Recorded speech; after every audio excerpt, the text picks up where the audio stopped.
यहाँ आपको अपडेट करेंगे। पाकिस्तान तहरीक इंसाफ ने बानी समेत दीगर सियासी रहनुमाओं और असीर सहाफियों की रिहाई के लिए करारदाद पार्लियामेंट हाउस में जमा करा दी है।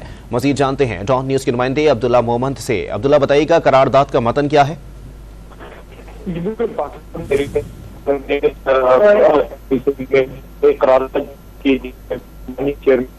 दीगर सहाफी के लिए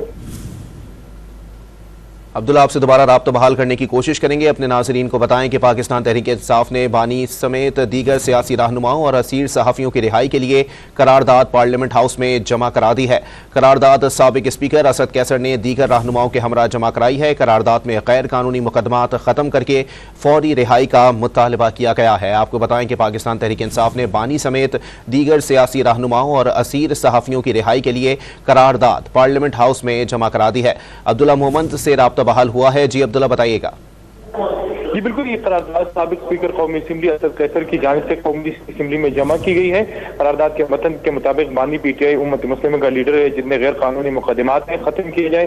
बानी चेयरमैन पीटीआई को बिलफौर रिहा किया जाए। करारदाद के गलत इस्तेमाल बिलफौर बंद किया जाए। शाह महमूद कुरैशी, डॉक्टर राशिद, परवेज इलाही और उमर सरफराज सीमा को भी रिहा किया जाए। करारदाद में कहा गया है कि सनम जावेद, एजाज चौधरी, महमूद रशीद और दीगर सियासी कैदियों को रिहा किया जाए। करारदाद में मुतालबा किया गया कि बानी पीटीआई पर बनाए गए तमाम मुकदमात गैर कानूनी और सियासी बुनियादों पर कायम किए गए हैं। सियासी इंतकामी कार्रवाइयाँ मुल्क के मफाद में नहीं, न आवाम के मफाद में है। करने के लिए बगैर किसी सबूत के मुकदमात कायम किए। ठीक है, बहुत शुक्रिया अब्दुल्ला मोहम्मद अपडेट करने के लिए।